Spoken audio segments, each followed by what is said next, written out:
Hey y'all, it's Jasmine. Welcome back to the 4 Degrees to the Streets podcast. I have a few updates to share with y'all before we get into the episode. All the updates are positive, and I'm so blessed to share them with you. The 4 Degrees to the Streets podcast was founded 5 years ago in November of 2020, and our first episode released in December of 2020. The podcast was founded with the mission of translating complex urban planning and urban policy knowledge into tools and power for the streets, for communities to affect positive change in their neighborhoods. Now, back in 2020, there was a lot of organizations and a lot of money being thrown around at problems that could fall under the category of diversity, of equity, of inclusion, and a lot of companies making a lot of promises and commitments. But while our show released in 2020, my former co host and I, we had been thinking about the show for at least 2 years before that. But we decided to release the show in 2020, given all of the attention that was given to DEI at the time, particularly the policing of Black people's bodies. But at 2020, we were also in the COVID-19 global health pandemic. And a lot of what Nimo and I were passionate about is how neighborhood design impacts your health outcomes. But this show, different from all the other initiatives and programs that started at the time, was really about systems, about the way that the system of urban planning, the system of regional planning, the system of real estate development impacts, for better or worse, everybody's lives. We wanted to use our experience as planners, as people trained in the industry, as people working inside these systems, to share our knowledge and insights with everyone. For school teachers, for publicists, for utility men and women, for parents. The 4 Degrees of the Streets podcast is for all of us that care about the places where we live, where we raise our families, where we work, where we go to school. And we created the show to demystify all of the plans, policies, programs, and systems that put together the inequitable way that neighborhoods are currently designed. So we created the 4 Degrees to the Streets podcast, and I'm happy to say that 5 years later, we're still doing that good work. While everyone else has decided that DEI is not important, that these things don't matter anymore, that the issues of social justice, of wellness, and equity are not still getting the same national attention, this show right here is doing that same work 5 years later, and to me, that's honestly a blessing. So I appreciate each and every one of you for listening to the show, for sharing it with a friend, for following us on social media. For those that have been with us since 2020, thank you so very much. Y'all the day ones. And to those that just found us not too long ago, welcome to the family. Now, on to what you're about to listen to. This episode released back in 2021 in season 2 of the podcast under the title 4 Degrees, 4 Careers. It features a panel of 4 Black women working in 4 different sectors of the built environment industry, all with the same degree, city and regional planning. I'm dropping this episode again to honor and to celebrate 5 years since our first recording. So don't judge me on the sound quality and all of those different things.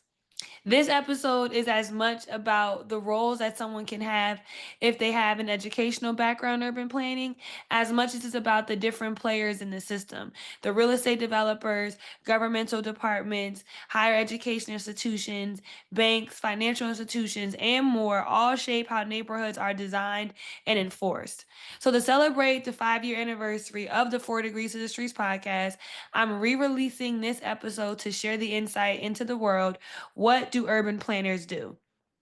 This episode, in my mind, has 4 main themes: the compassion of an urban planner, urban planning as a labor of love, the complex system of how cities work, and a consistent reminder of the strength in numbers to affect change. With that, the next thing you're going to hear is a replay of our season 2 episode, 4 Degrees, 4 Careers, with myself, Jasmine Jones Bynes, planner, podcaster, real estate professional. Special guest Jasmine Burnett, a community organizer, strategist, and narrative designer. Special guest Michelle Juma, a project manager, real estate investment strategist, and graduate student, as well as my former co-host Nimo Azeez. Thank you for listening to the 4 Degrees to the Streets podcast for the last 5 years. I'm looking forward, if nobody else is, to the next 5. Let me know how much you like the episode. Peep this replay. Peace out, y'all. 4 Degrees to the Streets is designed to empower anyone curious about places and spaces, not just persons with professional degrees or backgrounds. Here we will cover a host of topics, including transportation, health, housing, and the environment through the lens of racism, classism, and sexism, and give listeners the tools they need to overcome institutional barriers. Follow us on Twitter and Instagram at the 4 Degrees Pod, and tune in every other Tuesday where Nimo and Jazz keep it 4 degrees to the streets.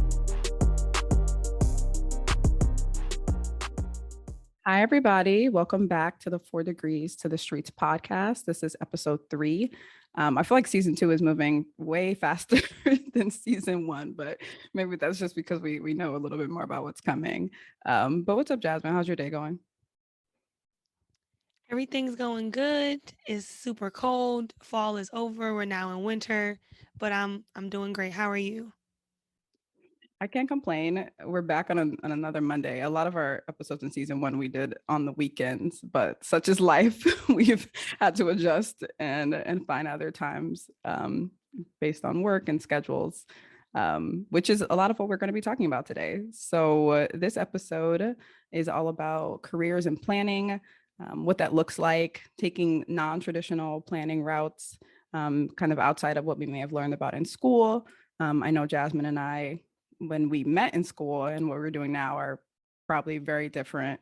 And so we wanted to invite some special guests to this episode to contribute to that conversation and their expertise.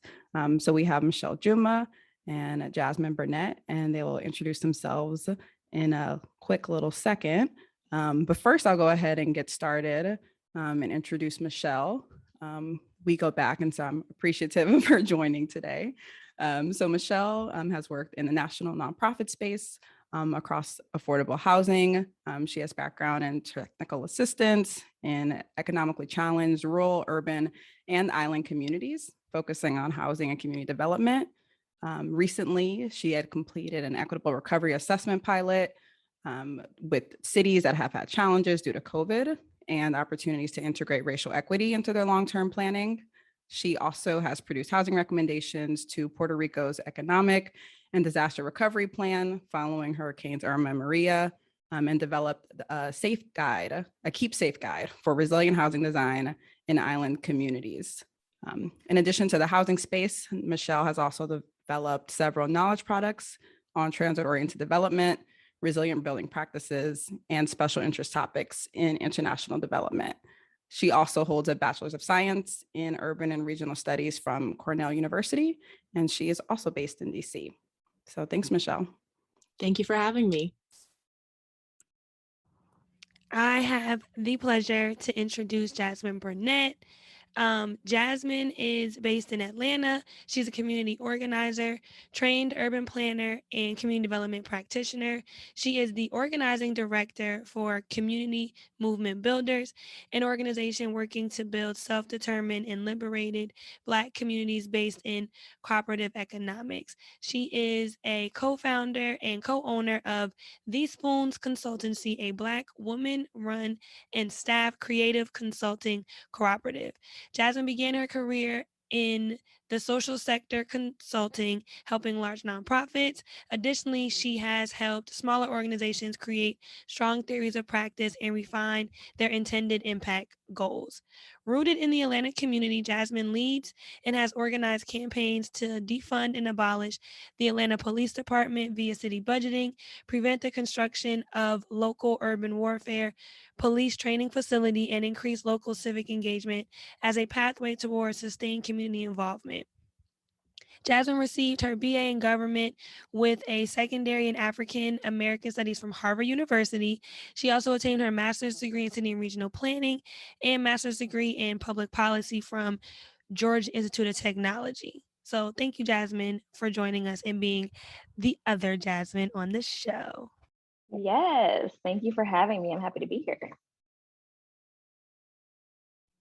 So with that, Nimo and I have curated a few questions to discuss with Jasmine and Michelle about their experience in the field. So I'm just going to give you guys, we read your bios, but if you want to add anything to what we said, talk about your location, your kind of years in the field, if you will.